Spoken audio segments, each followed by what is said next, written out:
Well, good evening. This is an article summary and discussion on week 11 Leadership Strategies, Campus Climate, and Student Success.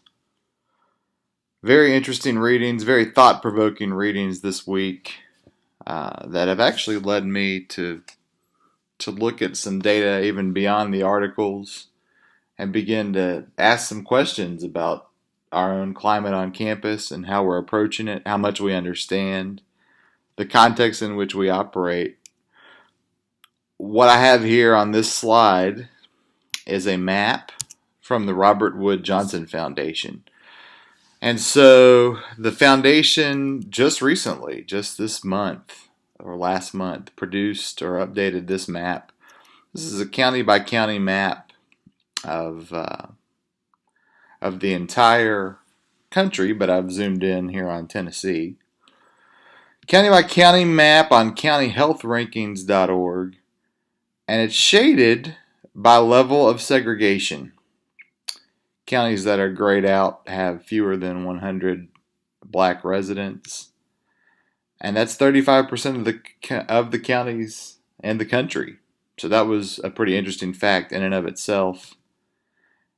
And then they're shaded by how dark blue they are, indicates the foundation's segregation index, which is a number from 1 to 100, anything over 60 being considered extremely high. And Hamilton County, then inside Chattanooga, or the county in which Chattanooga exists, shown here, has a segregation index of 63.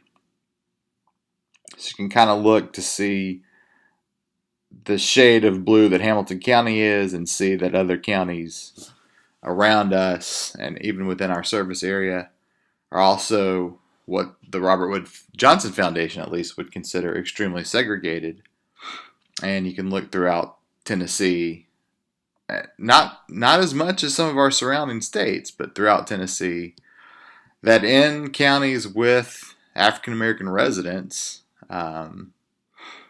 that we are still a fairly segregated state. And I bring that up because of the discussions that we've been having locally at Chattanooga State as part of joining Achieving the Dream about equity and about the difference between equity and equality. I think a lot of us have seen this graphic in one form or another, and it's very interesting, very important, very impactful when I saw it. I guess I'd seen it years ago, but to bring it back to the forefront lately and to think about, particularly with the idea of campus climate, how much faculty and staff on our campus believe this graphic, how much we believe that that students, as they arrive to be taught, to be led to progression, to be led to graduation, how much do we believe that a student who needs 2 boxes to reach the bell ought to get 2 boxes versus a student who needs no boxes gets no boxes. And I think we're set up primarily right now to try to give everybody 1 box. And when you look back at our segregation map, I think this is a pretty stark reminder of the fact that our students, unfortunately, in segregated environments, are tending to come out of high schools that they're not sending them to us with the same number of boxes. And that is, there are numerous factors, but we've got to do more, as I've said previously this semester, than just point to K-12. But we also have to acknowledge the reality that all of our students are not arriving at the same point, even those coming straight out of high school. And there are some demographic, some socioeconomic reasons for that. But that our goal is to get everybody to ring the bell.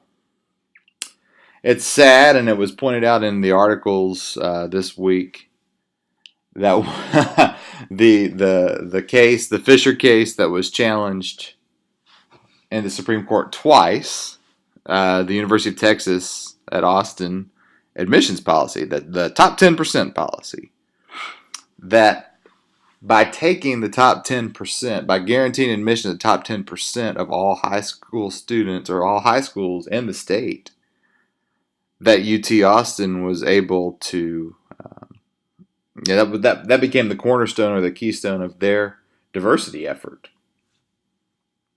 They were able to diversify their class by taking that top 10% because the segregation inherent in the high schools in Texas, and arguably would hold true in Tennessee, if you take the top 10% of every single high school, you've got diversity. And that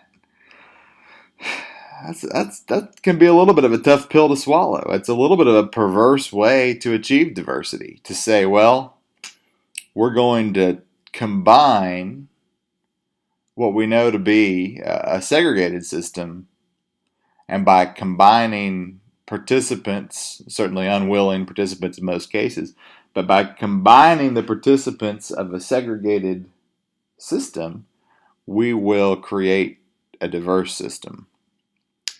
And that's troubling. That's troubling.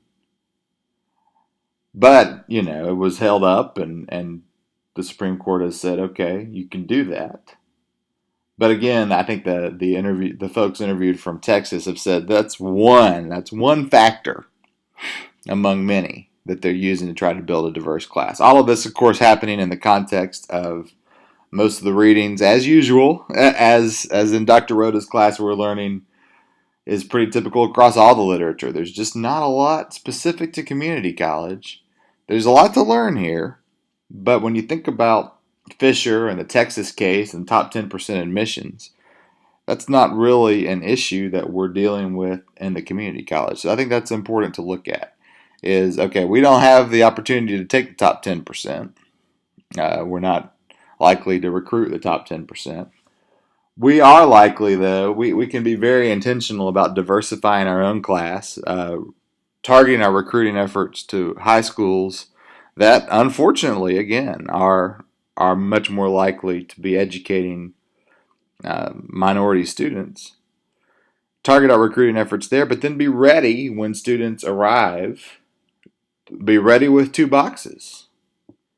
And I'm not always sure that we are. So it's an important concept to look at, important things to think about, and the readings this week just fit beautifully with the conversations that I'm happy are really happening in earnest, at least at Chattanooga State, facilitated on the framework of achieving the dream and the idea that equity is something much beyond equality.